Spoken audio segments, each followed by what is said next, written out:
First property क्या है? Efflorescence. Efflorescence, this is a phenomena in which hydrated salt, जो hydrated salt है या ऐसे कंपाउंड है जिनके अंदर वाटर ऑफ क्रिस्टलाइजेशन है, hydrated salt are those compounds which contain water of crystallization uses its water of crystallization as exposed into the dry air. In substances को क्या करते हैं? Dry air में क्या करते हैं? What is efflorescence? It is a phenomena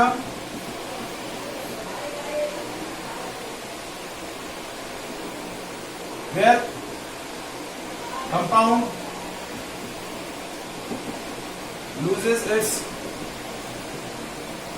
water of crystallization when exposed to dry hot air. जैसे उन सब्सटेंसेस को ड्राई हॉट एयर में हीट करेंगे तो उनमें प्रेजेंट जो वाटर ऑफ क्रिस्टलाइजेशन है वो क्या कर देंगे? लूज कर देंगे। They will lose their crystalline shape, उनका जो क्रिस्टलाइन शेप होगा वो भी क्या हो जाएगा? वो लूज कर देंगे and they will be convert into powder. इसमें कन्वर्ट हो जाएंगे पाउडर में कन्वर्ट। तो that phenomena is called efflorescence. और एफ्लोरेसेंस कब होता है? जब उस पर्टिकुलर कंपाउंड में प्रेजेंट जो लिक्विड है या उस पर्टिकुलर सब्सटेंस का जो वेपर प्रेशर है, उस हाइड्रेटेड क्रिस्टल का जो वेपर प्रेशर है वो एटमॉस्फेरिक प्रेशर से ज्यादा है। When the vapour pressure of hydrated crystal is more than atmospheric pressure, तब क्या होगा? जैसे उस सब्सटेंस को आप ड्राई हॉट एयर के प्रेजेंस में क्या करेंगे? हीटअप करेंगे, तो वो सब्सटेंस अपने में प्रेजेंट जो वाटर ऑफ क्रिस्टलाइजेशन होगा वो क्या कर लेगा? लूज डाउन कर। जैसे मैंने एक एग्जांपल दिया था, जैसे एफ्लोरेसेंस मटेरियल क्या होते हैं, एफ्लोरेसेंस सब्सटेंसेस के एग्जांपल मैं बता रहा हूं। ऐसे देखिए Na2CO3.10H2 that is washing soda. जैसे आप इसको ड्राई एयर के अंदर हीट करेंगे तो इसमें प्रेजेंट जो वाटर मॉलिक्यूल्स होंगे, 9 वाटर मॉलिक्यूल्स क्या हो जाएंगे? एक्सेप्ट हो जाएंगे। जैसे magnesium sulphate, hydrated magnesium sulphate, इसको हीटअप करेंगे, it will be converted into magnesium sulphate. तो ये भी एफ्लोरेसेंस सब्सटेंस है, ये भी एफ्लोरेसेंस सब्सटेंस है। जैसे Na2SO4.NH2, it will be converted into Na2SO4 plus. So these substances when exposed to the dry hot air, they will be loses their water of crystallization. इनमें water of crystallization इनका remove होगा, तो that phenomena is known as efflorescence. और ये कब हो रहा है? जब इस पर्टिकुलर सब्सटेंस का वेपर प्रेशर एटमॉस्फेरिक प्रेशर से क्या है? ज्यादा है। तब वो क्या करेगा? वो सब्सटेंस क्या करेगा? वाटर ऑफ क्रिस्टलाइजेशन के फॉर्म में वाटर मॉलिक्यूल क्या कर देगा? लूज कर देगा। Is it clear?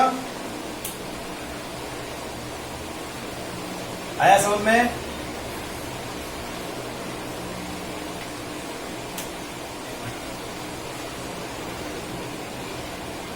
MgSO4.7H2 इसको ड्राई एयर के अंदर एक्सपोज किया तो it will be converted into magnesium sulphate and 7H2। Na2SO4.10H2 ये हाइड्रेटेड सोडियम सल्फेट है, it will be converted into sodium sulfate and 10 water molecule will be extract out जब आप इसको hot air की प्रेजेंस में expose करेंगे।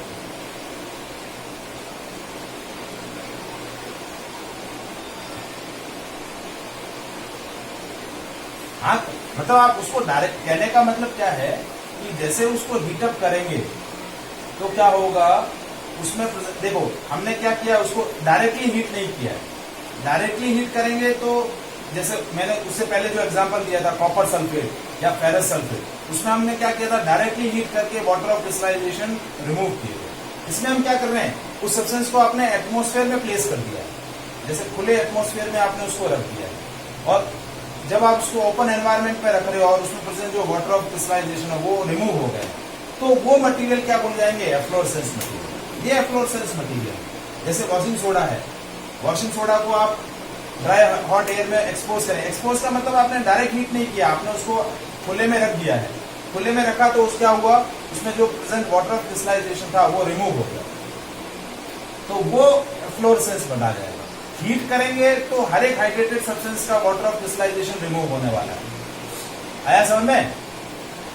वो अलग फिनोमेना। जब हीट करेंगे तो कोई भी हाइड्रेटेड सॉल्ट होगा उसमें present water of crystallization remove हो जाएगा। एफ्लोरेसेंस में क्या हो रहा है, आपने उस सब्सटेंस को, उस कंपाउंड को आपने एक ड्राई एनवायरनमेंट में, हॉट और ड्राई एनवायरनमेंट में प्लेस कर दिया, तो जैसे उसमें प्लेस किया तो उसमें प्रेजेंट जो वाटर ऑफ क्रिस्टलाइजेशन है वो रिमूव हो। आया समझ में? अब इसी का जस्ट अपोजिट फिनोमेना होता है डीलिक्विसेंस। क्या बोलते हैं? डीलिक्विसेंस। अब इसमें क्या होता है, एफ्लोरेसेंस में वाटर ऑफ क्रिस्टलाइजेशन या वाटर मॉलिक्यूल क्या होते हैं? एक्सट्रैक्ट आउट होते हैं। जबकि इसमें क्या होता है, जब आप किसी भी सब्सटेंस को ओपन एटमॉस्फेयर में रखेंगे तो वो एटमॉस्फेयर में प्रेजेंट जो मॉइस्चर होगी उस मॉइस्चर को एब्जॉर्ब कर लेगा। क्या कर लेगा? एब्जॉर्ब कर लेगा। तो क्या होता है, it is a phenomena in which certain water soluble substance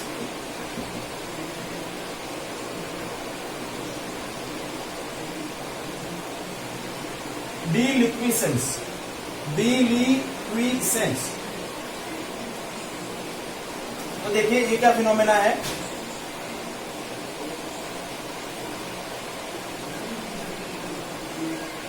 It is a phenomena in which certain water-soluble substance, when exposed to atmosphere at ordinary temperature, absorb moisture from atmosphere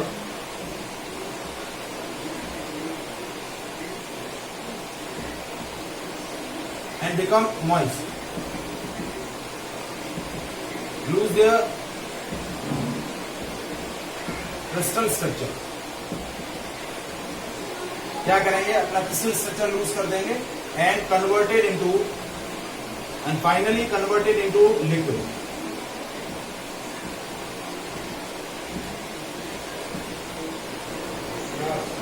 finally converted into liquid solution.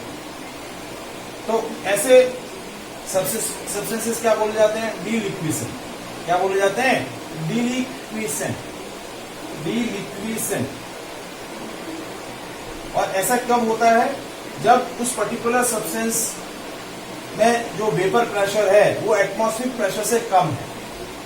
Vapour pressure inside the crystal, inside the substance is lesser than the atmospheric pressure. तब वो क्या करेगा, water में present जो atmosphere हो, moisture होगी, उस moisture को एब्जॉर्ब कर लेगा। क्या होता है, कुछ क्रिस्टल क्या होते हैं, जैसे मॉइस्चर होता है तो क्या करते हैं, उस एटमॉस्फेयर में प्रेजेंट मॉइस्चर को एब्जॉर्ब करके क्या हो जाते हैं, वो गीले हो जाते हैं, पानी में कन्वर्ट हो जाते हैं, सोल्यूशन में कन्वर्ट हो जाते हैं। तो ऐसे सब्सटेंसेस क्या बोले जाते हैं? डाइलिक्विसेंट। जैसे इसका एग्जाम्पल क्या से है, फॉर एग्जाम्पल NaOH, KOH, ये कुछ ऐसे सब्सटेंसेस हैं। Potassium hydroxide, sodium hydroxide, magnesium chloride, calcium chloride, ये कुछ ऐसे सब्सटेंसेस हैं जो डाइलिक्विसेंट होते हैं। अब जो आपका टेबल सॉल्ट होता है, टेबल सॉल्ट भी क्या होता है, प्योर टेबल सॉल्ट डाइलिक्विसेंट नहीं होता है। लेकिन जैसे उस टेबल सॉल्ट के अंदर मैग्नीशियम क्लोराइड या कैल्शियम क्लोराइड की इम्प्योरिटी होती है तो क्या होता है, it will be converted into liquid. जैसे इसको मॉइस्चर में रखेंगे वो लिक्विड में कन्वर्ट हो जाएगा। किसमें कन्वर्ट हो जाएगा? लिक्विड में कन्वर्ट हो जाएगा। Is it clear? अब इसी से एक छोटा सा पॉइंट है, वो है हाइग्रोस्कोपिक सब्सटेंसेस। कौन से हैं? Hygroscopic substance. लास्ट टॉपिक है हाइग्रोस्कोपिक सब्सटेंसेस। तो हाइग्रोस्कोपिक सब्सटेंसेस और डाई लिक्विड सब्सटेंस के अंदर क्या डिफरेंस होता है? Hygroscopic substances are those substances which absorb the moisture from the atmosphere and lose their crystalline shape, but they will not convert into the solution. Hygroscopic substances जो होंगे, hygroscopic substance will never convert it into solution as absorb the moisture. Moisture को absorb करके वो liquid में convert नहीं होगा. ये difference होता है. जैसे कैल्शियम ऑक्साइड, सिलिका जेल, ये कैसे सब्सटेंस बोले जाते हैं? हाइड्रोस्कोपिक सब्सटेंसेस जो एटमॉस्फेयर में प्रेजेंट मॉइस्चर. हाँ बोलो.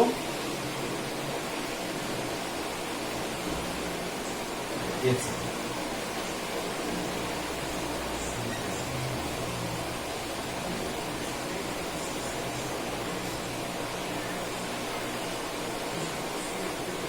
तो हाइग्रोस्कोपिक सब्सटेंसेस क्या होते हैं? जो वाटर में प्रेजेंट मॉइस्चर को एब्जॉर्ब कर लेते हैं और एब्जॉर्ब कर.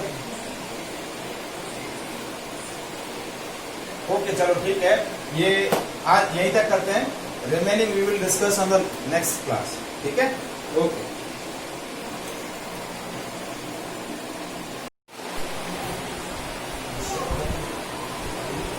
सो लास्ट टॉपिक जो है चैप्टर 3 का,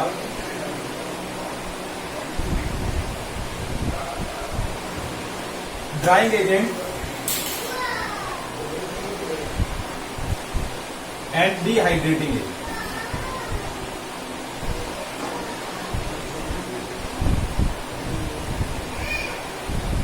अब लास्ट क्लास के अंदर हमने कुछ प्रॉपर्टीज डिस्कस करी थी. Efflorescence, Nile equations and hygroscopic substances. क्या क्या पढ़ा था हमने? पहला एफ्लोरेसेंट सब्सटेंसेस. एफ्लोरेसेंट सब्सटेंसेस क्या होते हैं?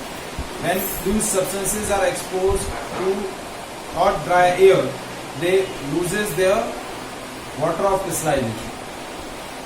Also loses their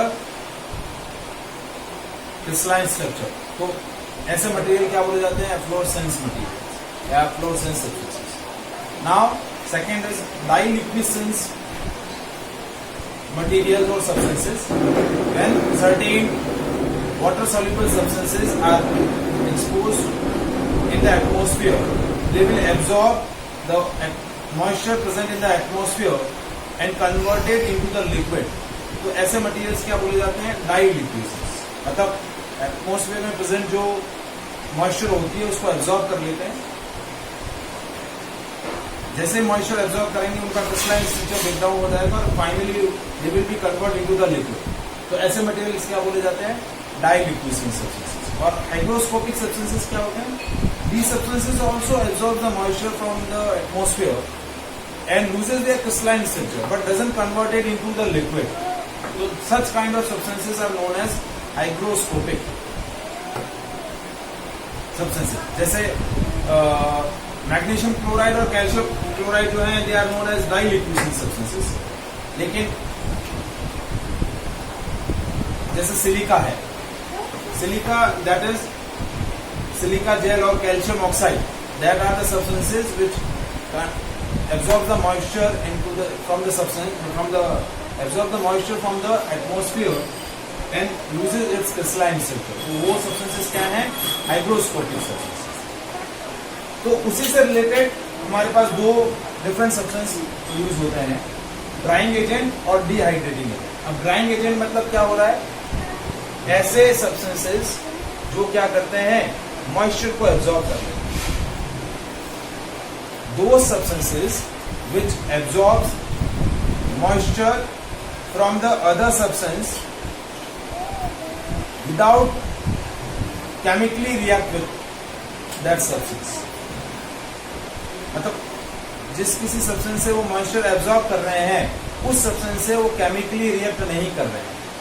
तो such kind of substances are known as drying agent. Drying agent क्या होते हैं?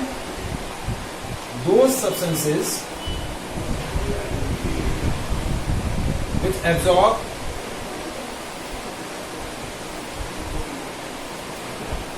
moisture from other substance without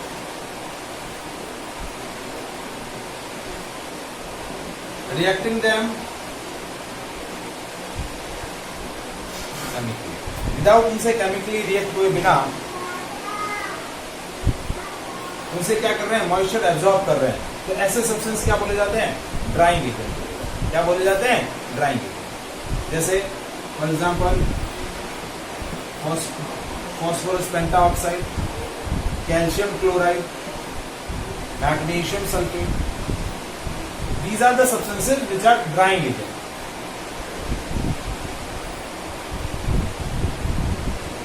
anhydrous calcium chloride, anhydrous calcium chloride को आप यदि एटमॉस्फेयर में प्रेजेंट प्लेस कर देंगे तो मॉइस्चर, एटमॉस्फेयर में प्रेजेंट जितने भी मॉइस्चर होगी उसको एब्जॉर्ब कर लेगा। और दूसरे होते हैं डिहाइड्रेटिंग एजेंट। डिहाइड्रेटिंग एजेंट क्या होते हैं, विच absorb the H2O molecule from the substance when it react chemically with. जब वो सब्सटेंस, जब डिहाइड्रेटिंग एजेंट उस सब्सटेंस से केमिकली रिएक्ट करेंगे तब उस सब्सटेंस से क्या कर लेंगे, H2O मॉलिक्यूल एब्जॉर्ब कर लेंगे। तो वैसे सब्सटेंस क्या बोले जाते हैं, dehydrating agent. So those substances which absorb H2O molecule from other substances when they react chemically from them. तो ऐसे सब्सटेंसेस क्या बोले जाते हैं, डिहाइड्रेटिंग एजेंट। जैसे for example concentrate H2SO4, concentrate H2SO4 आपका क्या होता है, डिहाइड्रेटिंग एजेंट। कैसे कंसंट्रेट H2SO4 वाटर एब्जॉर्ब कर रहा है, देखिए C12H22O11, इसकी रिएक्शन जैसे मैं कंसंट्रेट H2SO4 से करवाऊंगा, ये क्या कर लेगा, सारे के सारे वाटर मॉलिक्यूल्स एब्जॉर्ब कर लेगा।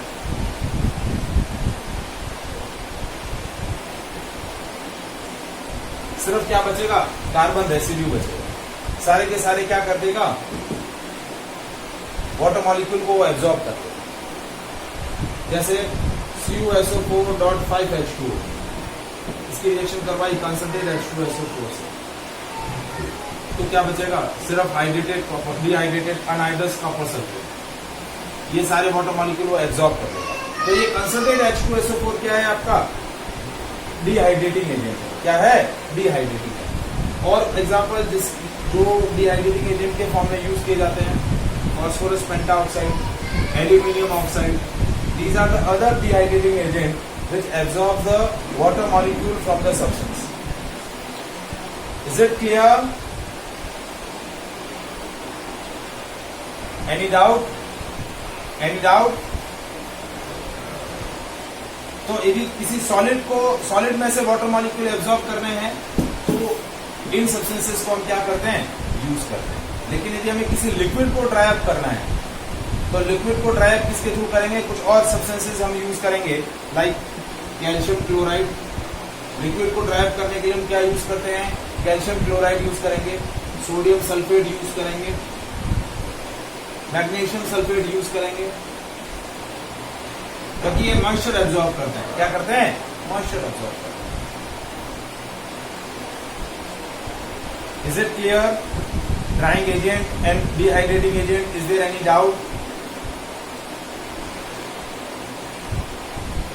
ड्राइंग एजेंट क्या करते हैं, दो substances which absorb the moisture from the other substance without chemically react with them. उससे, उसमें जो प्रेजेंट मॉइस्चर है उसको एब्जॉर्ब कर लेंगे, उससे केमिकली रिएक्ट हुए बिना, उससे केमिकली रिएक्ट हुए बिना उसमें से क्या कर लेंगे, मॉइस्चर एब्जॉर्ब कर लेंगे। तो वो होते हैं ड्राइंग एजेंट। और जो वाटर मॉलिक्यूल एब्जॉर्ब कर लेते हैं उनको हम क्या बोलते हैं, डिहाइड्रेटिंग एजेंट। क्या बोल देते हैं, dehydrating agent. Is it clear? So that is all about the chapter 3rd, water. Last section I think hard water और soft water हटा दिया है।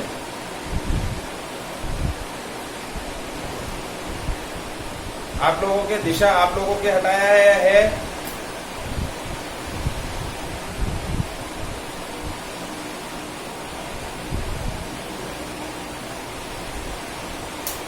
कौन सा सेक्शन कम?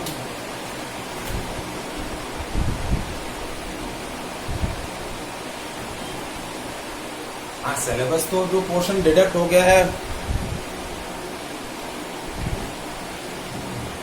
देखो सिलेबस तो सेम ही रहेगा, बट स्कूल अपने इंडिविजुअल स्केल पर कुछ